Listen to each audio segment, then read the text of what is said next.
Hello tout le monde, bienvenue dans cette nouvelle vidéo, je suis ravi de vous retrouver pour vous parler de deux films mélancoliques venus du froid, et c'est ce qu'on va voir aujourd'hui dans les films du vendredi, Compartiment numéro 6 et Olga.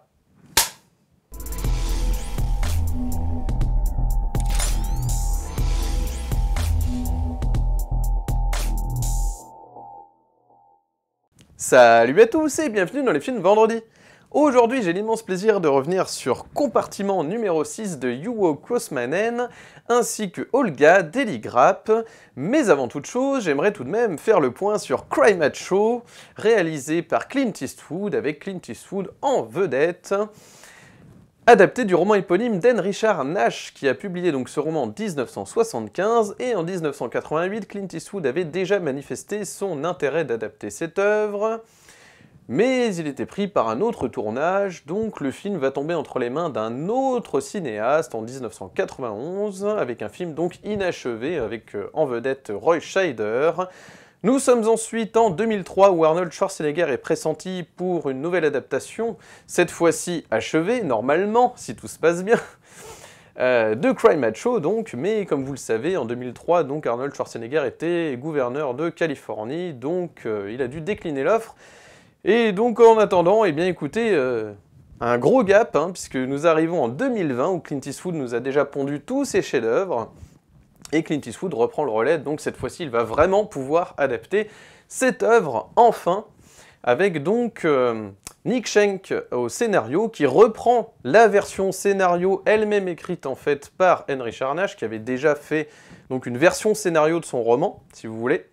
Et donc Nick Schenk, qui est le scénariste de Gran Torino et de La Mule, donc s'est occupé de réadapter donc Cry Macho pour le grand écran. Écoutez, c'est un film qui était à deux doigts, il me semble, de ne pas sortir au cinéma. Donc c'est vrai qu'à première vue, quand on le voit, moi la première réaction que ça m'a fait, c'est c'est un gentil petit film Netflix finalement réalisé par Clint Eastwood. C'est un petit peu dommage quand on imagine effectivement qu'à la base, il y avait une vraie volonté d'adapter cette œuvre de manière très sérieuse et tout, et puis on arrive avec un Clint Eastwood qui déjà n'a pas le même âge, donc on le voit bien, il se met en scène encore à 91 ans, alors est-ce que ça a encore du sens? Je ne sais pas. Toujours est-il que je trouve que la presse est un petit peu dure envers ce film, je tiens à préciser, car il y a quand même de beaux moments, notamment une scène dans une chapelle que j'ai trouvée formidable, assez émouvante, ainsi qu'une scène de feu de camp, et également donc cette scène d'apprentissage pour monter à cheval, où Clint Eastwood, donc Mac Milo, qui est cette ancienne en fait star de rodéo, qui suite à un accident grave donc va être éleveur de chevaux au Texas. Donc voilà, son ancien patron le recontacte pour lui demander d'aller chercher son fils au Mexique pour le ramener au Texas. Donc ce fils qui est entre les mains d'une mère alcoolique, il est donc laissé tout seul comme ça, il erre dans les rues, il fait des combats de coq, et fait des... Voilà, c'est un petit délinquant en gros, il est laissé à l'abandon clairement par ses parents. Donc voilà, Clint Eastwood, cette figure paternelle manquante, c'est ce père de substitution. Encore une fois, c'est l'ancien qui va transmettre aux jeunes. On retrouve ces vieux relents en fait de Gran Torino, bien entendu, où il aide un jeune d'origine étrangère. On retrouve également ce côté road movie qu'il y avait dans Un Monde Parfait, sauf qu'on n'est évidemment pas avec le même degré d'émotion, parce que dans Un Monde Parfait, c'est bouleversant, quoi. C'est un film qu'on peut voir 1000 fois, à chaque fois on verse une larme, c'est impossible de ne pas pleurer devant ce film. Bon voilà, alors il manque effectivement une grande émotion, mais ça n'empêche pas quand même de s'attacher au personnage. Le seul petit hic, selon moi, qui pose un peu problème lors de la lecture du film, ce sont les ellipses. Voilà, à mon sens, il y a des ellipses beaucoup trop brutales, des ellipses temporelles entre les séquences. Vous vous retrouvez dans un lieu A, et ensuite vous passez donc du lieu A au lieu B. La transition est très brutale, donc parfois c'est un petit peu curieux, quoi. Eastwood se retrouve tout de suite en fait dans une situation, dans un nouveau lieu, avec des nouveaux personnages, et il n'y a pas d'introduction, c'est un petit peu brut de décoffrage, vous voyez. Donc voilà, il y a évidemment des écueils, ce serait de la mauvaise foi de ne pas reconnaître les erreurs, les problèmes du film, en fait, clairement, il y a des petits soucis, effectivement, les défauts du film, il y en a. Ça, c'est évident. Mais écoutez, il n'empêche quand même qu'on passe un moment agréable, Évidemment, ce qui fait un peu de peine, c'est de voir Eastwood voilà, mettre un coup de poing comme ça, de manière... Enfin, c'est un petit peu... C'est peu crédible, en fait, effectivement, parce qu'il est diminué physiquement, et bon, évidemment, mais il faut prendre tout ça en compte. Moi, je pense que c'est important de prendre tout ça en compte. Après, la vraie question à se poser, c'est est-ce que Eastwood a toujours intérêt à se mettre en avant, en fait, hein, vu son âge, s'il a du mal à effectuer des cascades, à rentrer dans les scènes d'action, etc. Est-ce que ça a encore du sens? Écoutez, je ne sais pas. En tout cas, on sent que Clint Eastwood a envie de laisser...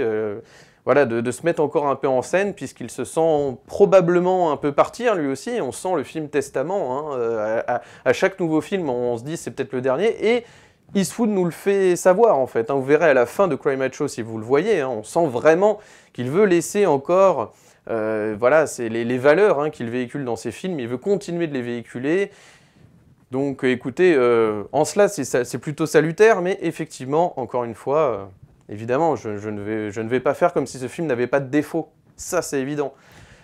Voilà, donc si vous ne le voyez pas en salle, c'est pas problématique. Si vous connaissez en fait tous les chefs-d'œuvre de Clint Eastwood, ou si vous avez vu la majeure partie de ses films, en tant que cinéaste notamment, eh bien écoutez, vous pouvez le voir sans problème. En revanche, si vous avez... Je sais pas, si vous sortez d'une grotte, que vous n'avez jamais vu un film de Eastwood, mais écoutez, voyez plutôt ses anciens. Mais écoutez, voilà, si vous avez une bonne connaissance d'Eastwood et que vous voulez quand même vous faire un petit film sympa, enfin voilà, agréable, où on s'attache quand même un minimum au personnage, parce que c'est aussi Mike Milo, c'est aussi un personnage qui a perdu sa femme. Donc il y a cette relation pansement, je dirais, avec cette serveuse mexicaine dans ce restaurant mexicain, voilà. Il y a des beaux moments quand même, hein, de relations humaines, avec des non-dits quand même, il y a quand même du travail. Il y a une photographie quand même soignée, bon, c'est assez généreux, c'est minimaliste, voilà. C'est clair que le film est très, voilà, il n'y a pas de surenchère, mais c'est tout de même intéressant. Donc voilà, je trouve que les critiques assassines sont peut-être un petit peu exagérées, voilà, c'est tout ce que je veux dire. Voilà, donc écoutez, si vous le rattrapez en VOD, en vidéo, bon, voilà, ce n'est pas grave, c'est pas un film voilà, il faut absolument voir en salle, c'est pas très grave si vous le rattrapez, mais en tout cas, c'est tout à fait valable. Et si vous ne le voyez pas, bah écoutez, ce n'est pas grave si vous connaissez au moins tous les classiques d'Eastwood. Je passe maintenant au programme officiel du jour, et il s'agit de 2 pépites venues du froid. Et je vais commencer tout de suite par compartiment numéro 6 de Juho Koskemainen qui nous avait servi un plutôt valable Oli Mäki en 2016. Vous pouvez retrouver ce film sur arte.tv jusqu'au 13 décembre. Je vous mets bien entendu le lien en description. J'ai rattrapé ce film, écoutez, hein, sur ce boxeur qui tombe amoureux, c'est plutôt mignon, mais j'aurais souhaité quand même que les personnages soient un peu plus développés. Et c'est justement le cas dans ce nouveau film, 2e long métrage de Juho Koskemainen, qui a reçu le Grand Prix au Festival de Cannes 2021, et c'est tout à fait mérité. L'histoire d'une jeune étudiante en archéologie qui souhaite découvrir les pétroglyphes, donc ce sont ces petits motifs dessinés sur des pierres assez anciennes, qu'elle veut donc découvrir. Elle va faire donc le voyage depuis Moscou jusqu'à Mourmansk dans un train-couchette où elle va être obligée de partager donc justement son compartiment avec un jeune russe, Lyoha, interprété par Yuri Borisov, et donc cette jeune étudiante interprétée par Sedi Harla, qui a déjà une petite amie en fait à Moscou, qui est une espèce d'intellectuelle mondaine. Vous voyez un peu le genre, et donc elle est beaucoup plus simple en fait, et c'est ça qui est intéressant, c'est qu'elle est dans cette relation, mais finalement elle va rencontrer donc un type qui est quand même très antipathique hein, de prime abord, donc c'est là que le film est intéressant, c'est qu'on voit vraiment la complexité des rapports humains, c'est-à-dire que c'est pas simplement en fait de pointer du doigt les hommes, etc., et de faire un truc féministe un peu, on va dire un peu facile, je dirais. Là, c'est vraiment une œuvre humaniste, hein, c'est-à-dire que je trouve que ça va au-delà, c'est encore plus fort voilà, que tout, on va dire, cette mouvance de films féministes, qui sont quand même très importantes et salutaires, bien entendu. Mais voilà, je trouve que ce qui est plus difficile quand même, c'est de faire ce travail d'humanisme, hein, d'être un peu plus positif et d'éviter un peu le manichéisme, qui a tendance à avoir un petit peu manichéisme ambiant un peu dans les films, qui parfois, malheureusement, sont intéressants, mais c'est vrai que quand on peut les éviter, faire des choses un peu plus nuancées, quel plaisir, voilà, quand c'est un peu plus ambigu, quand tout n'est pas simple en fait dans les rapports humains. Et c'est ça, en fait, que le film arrive vraiment à produire comme effet sur le spectateur. C'est ça qui est formidable. On est touché, en fait, par cette rencontre de 2 individus qui, pourtant, n'ont pas grand-chose en commun, en fait, et qui arrivent à s'apprivoiser, c'est vraiment une bouffée d'oxygène. Alors pourtant, nous sommes quand même sur un quasi huis clos, évidemment, mais le film n'est pas avare quand même de séquences extérieures formidables et très poétiques. Hein. On est sur une romance, mais qui n'est pas une romance, vous voyez, un petit peu facile, comme avec tous les artifices qu'on a l'habitude de voir dans les films hollywoodiens, qui parfois, bon, certes, c'est mignon, etc., mais ça reste, on va dire, une espèce de conte un peu à la Disney pour adultes, vous voyez, c'est un peu ça, hein, le film romantique souvent, et là, justement, nous avons du réalisme, de la crédibilité, nous avons aussi ce côté rétro qui est assez savoureux, puisqu'on a les vieilles cabines téléphoniques, on est dans le froid, comme ça, on a vraiment, c'est une œuvre magnifique, quoi. C'est le genre de film, vous voyez, où on arrive quand même à avoir du beau, en fait, dans des moments où, parfois, on peut avoir le nez qui coule, avoir un café qui vous reste à la commissure des lèvres, tout ça, voilà, n'est pas gommé. On n'est pas sur le gros film hollywoodien où tout le monde a les dents blanches, vous voyez, c'est ça que j'aime beaucoup, c'est qu'il n'y a pas d'artifice. On est vraiment en train de filmer des acteurs qui peut-être même ne sont pas maquillés, ne sont pas préparés à l'avance, hein, vraiment ils sont là avec leur naturel. C'est tout à fait risqué, audacieux. J'aime beaucoup ce traitement en fait des sentiments. C'est-à-dire que vraiment, voilà, ces personnages sont filmés tels quels, quoi. Et puis cette femme ne sait pas trop où elle s'embarque dans cette relation, parce que dans un premier temps, eh bien, elle essaye plutôt de l'éviter, ce personnage. Or, c'est quand même celui qui va faire beaucoup de choses pour elle. Donc, vous voyez, en tant que spectateur, c'est touchant, parce qu'elle aurait pu se tromper, finalement, à ne pas avoir cet homme. Enfin, vous voyez, alors je ne vais pas tout révéler, vous voyez, sinon je vais commencer à spoiler. Mais c'est vraiment une bouffée d'oxygène, ce film, ça m'a fait un bien fou. J'espère qu'il vous fera le même effet. Et même parfois, c'est ça que j'adore souligner quand je parle du film autour de moi, ce que j'adore, c'est même que le film, parfois, vous allez peut-être le remercier parfois de vous décevoir. Vous voyez un petit peu comment c'est un peu fou. C'est-à-dire que dans les films romantiques, à l'accoutumée, hein, on a l'habitude justement de voir, toujours un peu ces... comment dirais-je, pas forcément c'est happy ending, parce que voilà, bon, ça dépend, qu'est-ce qu'un happy ending vraiment, parfois c'est plus compliqué que ça, c'est pas juste une fin heureuse, voilà, c'est pas, ils vécurent heureux et eurent beaucoup d'enfants, voilà, vous voyez un petit peu cette formule, hein, qui est propre au conte, non, justement, c'est pas ça, justement, c'est ça qui est intéressant. Et puis, oui, ça va vous décevoir. Pourquoi? Parce qu'on aimerait, en tant que spectateur, ça c'est le côté égoïste du spectateur, qui voudrait que ces personnes se rabibochent tout le temps, soient ensemble, vivent heureux, etc. Eh ben non, c'est ça qui est intéressant, c'est que même il arrive à vous décevoir, en fait. Et quand il vous déçoit, justement, c'est ça qui est plus fort, plus audacieux, plus risqué. Et c'est tout à fait, c'est tout à fait bouleversant. Enfin, moi, j'ai été vraiment séduit par le dispositif déjà, la direction artistique qui est vraiment basée sur... C'est sublimer le quotidien, en fait, ce film. C'est ça qui est formidable, c'est qu'on sublime le quotidien. On n'est pas là avec du carton-pâte de partout pour vous éblouir dans une histoire complètement fausse, avec de l'artifice et, on va dire, une espèce de dictature du bonheur, vous voyez, qui est propre au conte. Hein. Vraiment, là, non, c'est... il y a des tensions. Rien n'est facile, rien n'est joué, rien n'est gagné, ça s'attire comme des électrons, hein, ça s'attire, et puis ça s'évite. Voilà, c'est vraiment deux électrons comme ça qui se cherchent, et vraiment vous, en tant que spectateur, vous passez vraiment un... Voilà, c'est les montagnes russes de l'émotion, ce film, vraiment, je trouve qu'il a beaucoup de charme, en fait. Voilà, moi, j'ai été très séduit, en tout cas, par l'atmosphère du film.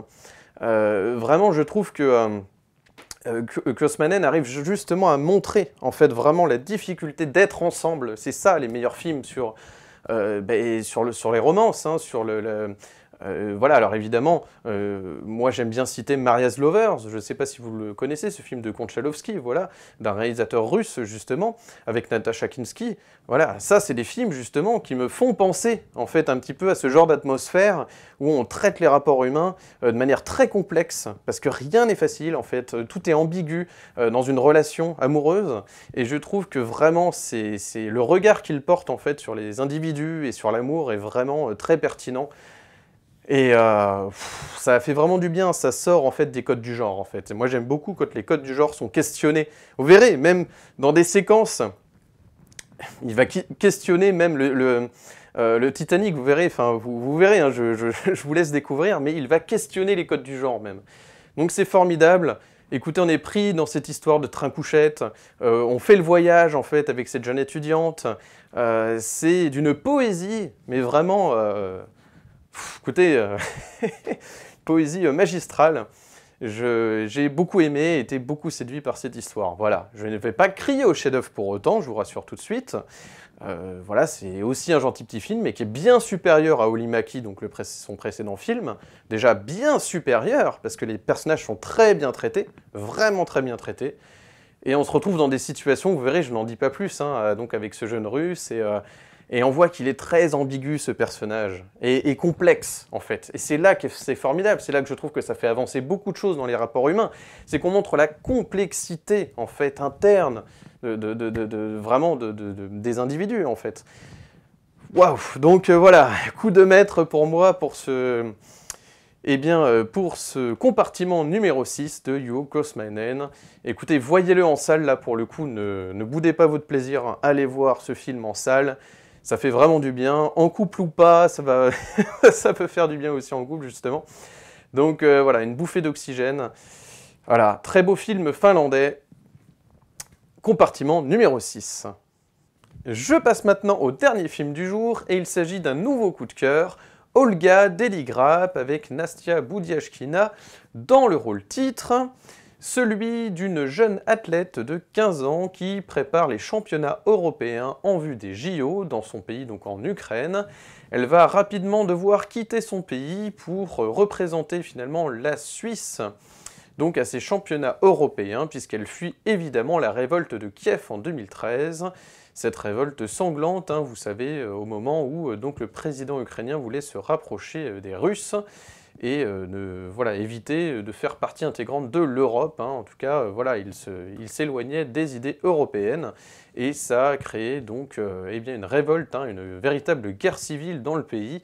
Le film est absolument bouleversant, nous voyons cette jeune athlète de 15 ans, hein, cette adolescente déterminée en fait à réussir dans le milieu de la gymnastique, avec ces histoires de barres asymétriques et ces figures compliquées et complexes, donc comme le Jaeger par exemple, on apprend des choses, des termes techniques sur les figures de gymnastique. C'est absolument magistralement filmé, on est vraiment comme ça dans la vision en fait, de l'athlète, on est avec elle, etc. C'est vraiment incroyable.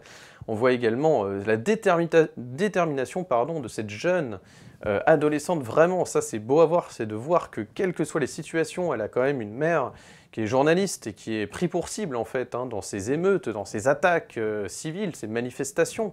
J'en dis pas plus, mais vous allez voir, il y a des moments très tragiques dans le film, hein, vraiment, c'était pas juste l'histoire voilà, d'une athlète qui travaille pour gagner un titre, hein. C'est pas que ça, hein. Il y a vraiment ce calque avec ce qui se passe dans son pays, en Ukraine, donc vraiment c'est bouleversant, c'est prenant. Il y a aussi une compétition interne, donc forcément ça suscite des convoitises, hein. Il y a effectivement des élèves jalouses de Olga, qui elle-même d'ailleurs est une athlète dans la vraie vie. Il s'agit notamment de Katerina Barlogio, donc beaucoup d'athlètes confirmés, hein, qui ont été choisis pour le film par Eli Grapp, et c'est un très bon choix puisqu'on voit toute la beauté en fait, hein, tout ce qui nous échappe en fait du travail de ces athlètes, parce que ces figures sont complètement démentes en fait, hein, c'est pas quelque chose qu'on a l'habitude de voir et de filmer au cinéma, hein, c'est pas le sport le plus représenté, et c'est vraiment formidable. On voit vraiment le calque, hein, par moment le film en fait vous superpose, hein, en images incrustées comme ça les révoltes dans le pays, les tensions mélangées avec ce gymnase vide comme ça, où tout se joue, puisqu'elle veut aussi se battre pour son pays à sa manière, hein, évidemment. Elle n'est pas dans les affrontements avec les policiers sur place en Ukraine, elle est en Suisse bien au chaud à préparer ses compétitions. Mais en même temps, sa mère est prise pour cible, vous allez voir, il y a beaucoup de choses terribles dans ce film, et c'est vraiment absolument bouleversant, donc c'est très très beau, il y a des moments où même la caméra en fait vous fait un panneau comme ça vertical, en vous donnant vraiment la sensation en fait d'être vraiment sur ces barres symétriques. Donc c'est ouais, c'est renversant. Les acteurs sont criants de vérité, vraiment formidables. Cette jeune, donc Nastia Boudiashkina, donc vraiment dans son premier rôle au cinéma, eh bien, écoutez, c'est tout à fait Elle est tout à fait extraordinaire, magistrale, je l'ai trouvée formidable. Ça donne un immense espoir, mais qui n'est pas, comment dirais-je, qui n'est pas niais, en fait, pour les jeunes. Voilà, c'est pas ce genre de film où tout est niais, où tout est là pour vous faire le truc un peu moralisateur. Non, c'est vraiment, on montre de manière réaliste, crédible, vraiment cette détermination chez cette jeune. Voilà, on n'est pas sur, vous voyez, le genre de truc où qui fait un peu publicité pour rejoignez l'armée, rejoignez les athlètes dans les gymnases, gagnez les JO, rejoignez les Jeux Olympiques. C'est pas une, voilà, c'est pas, on aurait pu la faire tellement de manière plus commerciale entre guillemets, hein, c'est-à-dire vraiment en mode beaucoup plus publicitaire dans sa cinématographie. Ce n'est absolument pas le cas. Il y a un vrai regard de cinéaste. Voilà, je tiens à souligner qu'il y a un vrai regard de cinéaste. J'ai vu certaines critiques dire que il y avait, bon voilà, que le film retombait sur ses pieds parce qu'il y avait quand même 2-3 idées de mise en scène. Non, il y a des vraies idées de mise en scène. Vraiment, il y a un point de vue du cinéaste Elie Grapp, donc le cinéaste français, qui donc vraiment a fait un travail formidable. Il s'agit donc d'un film suisse, hein, mais qui parle donc des événements de Kiev de 2013, tragiques, hein, vraiment en Ukraine. Donc vous voyez, on est dans une ambiance comme ça, glaçante aussi par défaut, hein, dans cette Ukraine très voilà, hivernale, avec ces tensions, ces guerres internes, etc. C'est absolument bouleversant. Olga a des amis qui elles-mêmes aussi se font taper dessus par la police. Donc vraiment, c'est vraiment terrible. Et tout ça est vraiment bouleversant. On est avec Olga, on est avec elle tout du long. On voit, c'est vraiment... on se met à la place de cette adolescente, moi, vous savez, qui est beaucoup travaillé en fait sur les teen movies. Je trouve que c'est formidable parce qu'il y a cette métaphore en fait du corps en souffrance, hein, que ce soit à la fois par des événements tragiques qui vont arriver à ses proches, et en même temps le travail en fait du corps qui est évidemment mis à mal hein, par ses entraînements très difficiles, etc. Donc le corps en souffrance, hein, à la fois la métaphore en fait de ce corps adolescent qui souffre, en même temps que son pays souffre, et c'est vraiment voilà, c'est magistral dans sa mise en scène. Moi j'ai trouvé ça vraiment, je pense qu'on peut pas reprocher grand chose à ce film, hein. Le film se tient tout à fait dans sa proposition, dans ce qu'il veut dénoncer, dans ce qu'il veut raconter. Hein. Tout est, écoutez, millimétré juste en fait. Et encore une fois, ce n'est pas niais, c'est compliqué. On voit les personnes aussi qui sont un petit peu... les différences d'opinion, comment ça peut diviser au sein d'une même famille aussi. Il y a, voilà, c'est des sujets aussi là-dessus. Hein. Vous voyez, c'est pas simplement, comme je vous dis, c'est le genre de film où, voilà, en tant que spectateur d'une bande-annonce, on peut tomber dans le piège, se dire que ah, bah, c'est juste l'histoire voilà, de l'ascension d'une athlète, etc. Non, ce n'est pas ça.